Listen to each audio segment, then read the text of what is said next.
guys, welcome back to the channel. We're going to kick it off. I just wanted to show this truck one more time.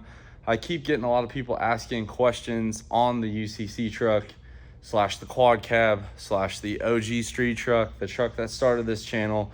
So I figured before I blast this thing apart, I would take another video just to explain everything that we have going on here. So again, this is a 2007 original 5.9 truck. It came 48 from the factory. And then you guys look there, 311,000 miles on this old girl.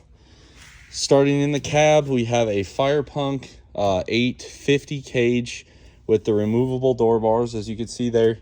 And now we have a Kirky seat and obviously our race belts here. We have our dual nitrous bottle bracket back there. We have a fire suppression system hanging out right back there in case something bad does happen. We're ready to go. We have a plethora of power driven gauges. I have fuel pressure, total boost, interstage boost, EGT, an edge.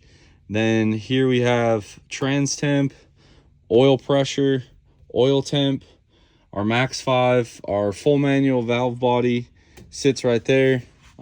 This I get a lot of questions about. This is actually a Harbor Freight air pressure regulator. This is how I control the wastegates. As you crank the knob, it sends more boost pressure to the top of a wastegate.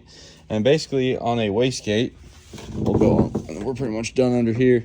Basically what I do is I take boost pressure from the intake horn, and then it gets fed through these stainless lines here to assist the wastegate in staying shut. So inside of these wastegates, these are TurboSmart Hyper 45s. There's a 35-pound spring. So when I tell you guys I'm just running spring pressure, that means when drive pressure reaches 35 PSI, it starts to unseat the valve. So if you listen to some of those videos, you can really hear the wastegates chatter. It catches me off guard a lot, and you know, it is what it is. Moving under the hood here, we have a no limit prepared 6.7 short block. It has been deck plated and sleeved down to 4 1/8 bore. We have a factory Cummins crank with Eric's cross bolted girdle, 14 mil or 9/16. And then we have the Wagler extreme beam rods, diamond pistons, total seal rings. Right here we have an industrial injection stage 2 race head with a King Speed replacement shelf that allows industrial to be able to port the intake as well as the exhaust side. We have a Dynamite modified 6.7 rail. I would love to tell you what's modified about it, but I don't know. It's supposed to allow for more fuel flow into the connecting tubes. We are running a factory 6.7 crossover tube. So it has the little edge filter, that X in the tube, into a set of 108 LPM Dynamite injectors set for the wide spray pattern. So they're like an 0304 style, but they are 5.9 bodies with their high pressure seals, which brings me to the Dynamite 240 MPA. Let me get a flashlight. A Dynamite 240 rail pressure sensor right there, allowing us to run a lot more rail pressure than even a 6.7. Moving forward, we have the discontinued yet still very awesome Fleece dual rail intake, or dual feed rail kit. So we feed our regular rail, you guys see the line there, and it goes into the side, and then we took the rail sensor out, moved it into this distribution block, and then one line comes from the top pump and goes back there. Up here we have 2 Exergy 14 mil race pumps, as you can see by the billet back half here. These are the 14 mil race pumps. And then we have a Fleece dual pump kit. I know a lot of people run dual pump covers and stuff, and in all honesty, I just couldn't afford it. I already had this kit, so you know, life's what you make it. We have a GDP horn. This allows us to basically not have to deal with that middle bolt here. You guys can see they actually use a dowel to hold the gasket in, and at 132 pounds of boost, it has not pushed the gasket out. So big shout out to those guys. Hiding back here, we also have a Fleece fuel distribution kit. Now, I just want to preface this for you guys. If you are running two 14 mil pumps, two 12 mil pumps, maybe even two 10 mil pumps, stock pumps and like a 12 in a stock, you don't need to worry about it. But if you're running big pumps, you need to have two returns. So the way my system works is the factory return line from the tank up here takes care of the rail return and the cylinder head return. My factory feed line, I went into the tank and cut it so it just dumps in the top. My factory feed line drains the lower 14 mil. So we have I think that's a 3/8 line going back to the tank, and that was all right. And then if you guys look here, we have another, this is the return side. So if you're new, 14 mils get fed into the billet center section, high pressure out. We have our inlet right there. I already covered that. Oops. And then we have our other return. So I actually have another -8 or half-inch line returning into the top of my tank. And that is how you control the return side. What happens if you have not enough return flow, the pumps actually they start to back up. These return so much fuel at idle that you can cause a backup, and it'll make your truck really do some really weird things. So that's kind of how we did it there. We have a Vibrant 4-port catch can. This is their OG one. I ran a 10 O-ring boss to 12 adapter. I reamed the fitting out, and it's very tight. You got to tighten these in a certain way. And then we have our 12 AN breather lines going to our Bean Machine customized valve cover with our company logo on it. And then two 12 breathers that go down behind the truck. We run a stock location single battery. This is an Optima. All of the stainless piping, you guys remember, if you're new, we did all this in-house. It's got two Vangeons on each side. This On3 intercooler is I think it's their 4 or 5 inch one. And I just wanted to be different, so we made this one fit. We have an eBay $250 radiator on here, and then a set of Flexolite fans, which are now actually ran off of a single relay, which is over here. It's a 60 amp relay, and so far I've had 0 issues. So it's just when this fan kicks on, it gets full juice, like the AC would be on or whatever. We had some issues with the controller, so as you guys can see here, we've completely bypassed the controller and we're feeding straight into the fans. Over here we have a stainless competition T6 manifold that Shad 3 years ago welded 2 wastegate ports on. Again, we have the Turbo Smart 45s, our custom gate pipes. Moving on, we have a Black Tie Race Fab 480. They call it the Reaper. It is a 480 96 turbine in a 115 T6 housing. It goes through a 4-inch hot pipe and feeds this Forced Inductions GTR 55. So it's like a G57 turbine, the 116 turbine, 110 compressor wheel. It's large right here. And they're running in compounds, obviously. We have a 4-inch hot pipe, 3.5-inch interstage, 3.5-inch intercooler piping all the way through. And then we have our 5-inch hood stack. For our nitrous setup, we have one 375 here. This is our 3rd stage. Then we have two 375s here. This is our 1st and 2nd stage. And these are fed together off a 1-8 line, which is why they share a purge. This kit here has its own -8 feed line.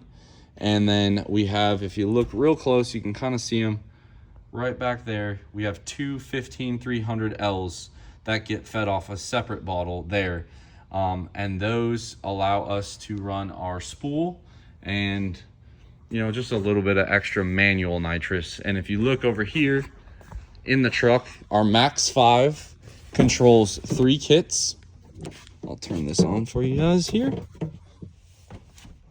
So we have our Max 5 right here, and tune 2 should be our dyno tune, so you guys can see their output 1, 2, 3, 4. I'll even do you guys one better. This is how we ran it for the dyno.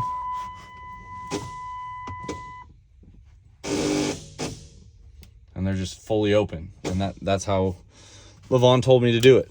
And then our manual nitrous, let me kill the key, is right here. I have one kit here, one kit there.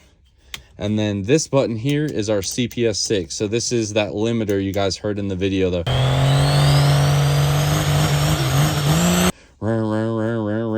As soon as I let off the foot brake and let this off, it goes to, you know, full fuel. Pretty nice little feature there. If you have EFI Live on your truck, more than likely, you can ask for this option. You just have to pin the ECM. I forget which pin it is, but it's pretty easy to find. Moving along, we have our Fire Punk upper radiator hose kit right here. I did not use their lower one. I just got frustrated and I'll come back to it. So we actually run a stock radiator hose on the bottom part here. Currently we run a factory oil filter, but that is going to change. It worked, it was done, and we just kind of let it be. As far as suspension goes, we run a set of Viking, I think they're Crusaders.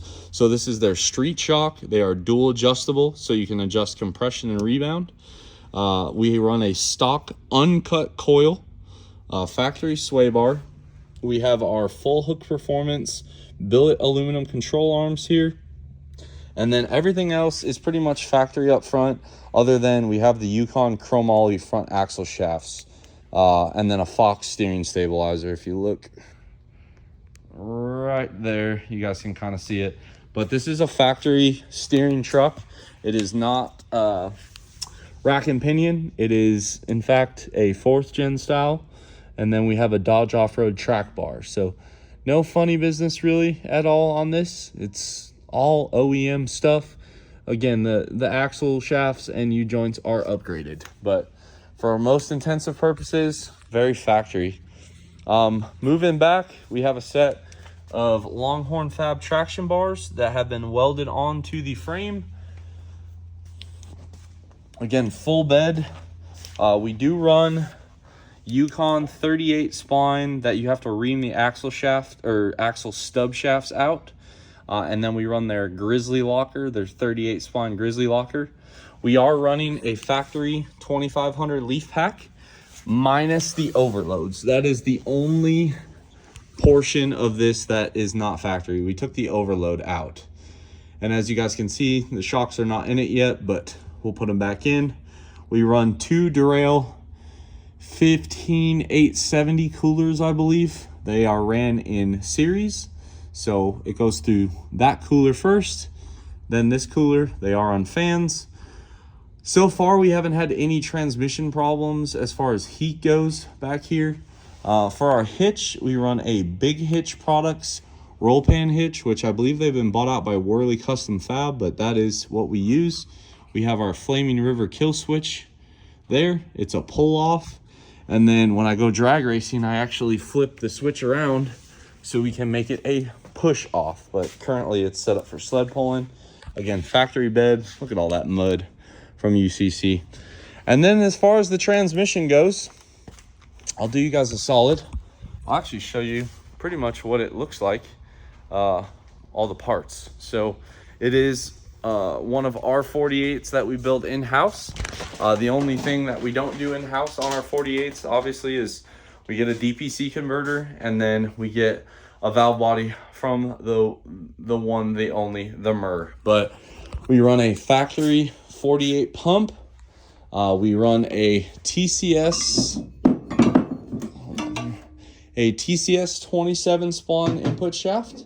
Nothing really too fancy there. I know there's a lot of other shafts like the Sonic shaft and the Sandra shaft, and I will tell you the same thing I tell everybody else. Until I start breaking these shafts, I'm going to keep running what works.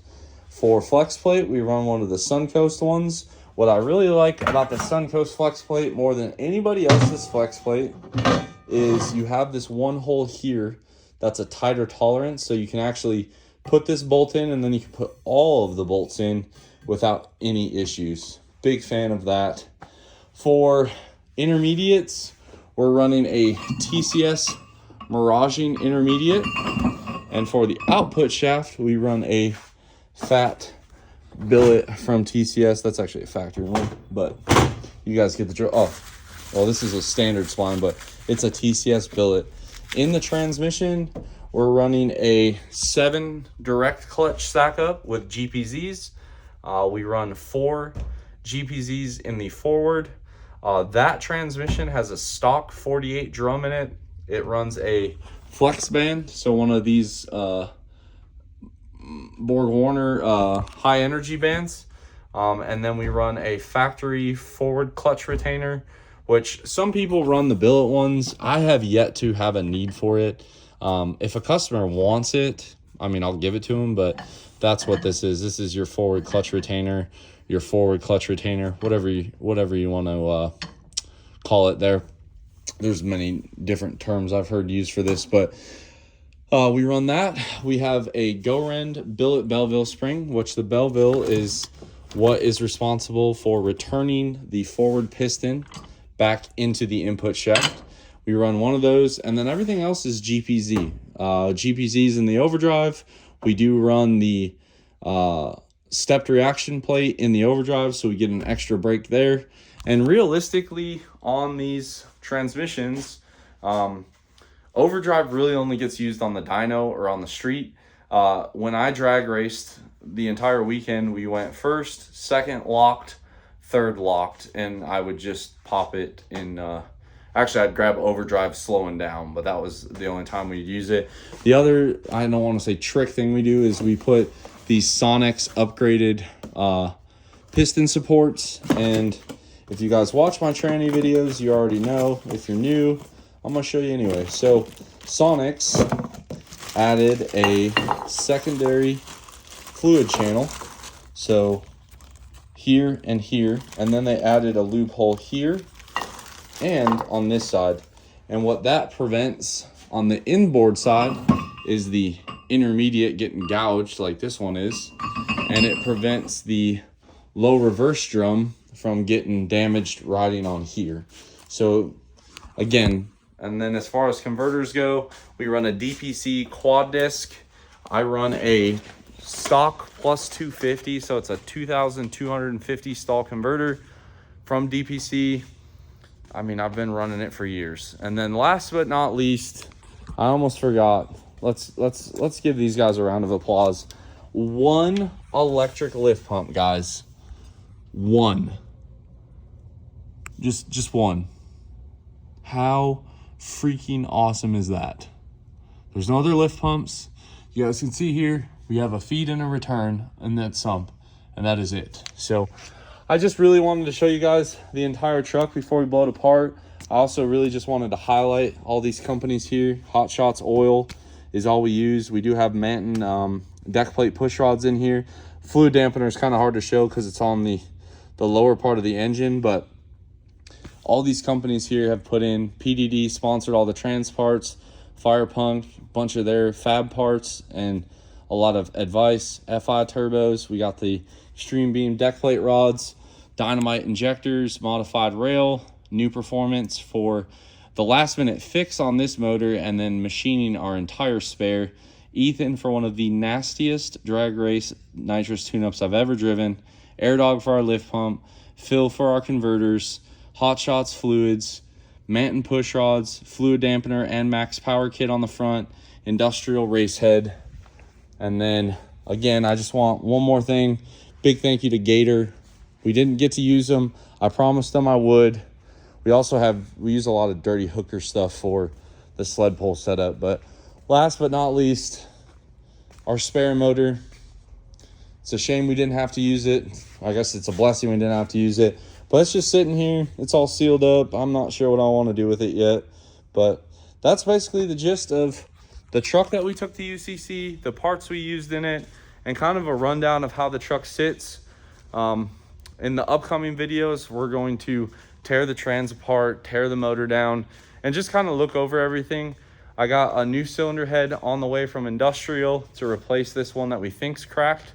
I'll pull it apart. I'm pretty sure, after talking to a bunch of people, we're pretty sure that it cracked. It's not anything against them. It just, when you make that much power, it's just kind of, from what I've gathered, you know, par for the course. So hopefully you guys like this video. I know I keep saying last couple things. Number one, if we did do a giveaway, what would you guys want to see? I will be honest, I am far too poor for giving away a truck, but we could probably do like maybe some turbo giveaway. I've also thought, I know Greg did it, but he doesn't do it anymore. Maybe getting you guys like a Snap-on roll cart, or maybe some Milwaukee tools, something to kind of like get people excited to go out and wrench in their own truck. Maybe one of these Viper Industry chairs, but I'm kind of thinking somewhere in like the $1,000 to $2,000 price range. And we'll tie that in with our new merch drop. I have one set of shirts here, but I had this idea. If it works, we can continue to do it. If it doesn't work, oh well, I'll take my losses and move on. But I did get another shirt made. Brittany, Ethan's girlfriend or fiance, significant other, however you want to say it. I'm not sure if they're engaged yet. I mean, they probably will be at some point. So early congratulations to them, I guess. But she is making us our second round of shirts. She'll have them here in about 10 days. So once we get both shirts back in stock, and then we got stickers restocked, I got hats restocked, we will do a giveaway with a fresh merch drop, and we'll give it a try. So if you guys have any ideas in the comments in that price range, please drop them below. Hopefully you guys like this video. I know it was a lot of talking, but I just really wanted to show you guys what we had now versus what we'll have later, and give all these companies that have given me their discounts and free parts and free advice, life advice, shop advice, just another chance to really shine. You can't do it without them. I can't do it without you guys watching the videos. I can't do it without them wanting to see us make more power and go faster. So drop that comment on the giveaway, subscribe if you are not already, and as always guys, I will catch y'all on the next one.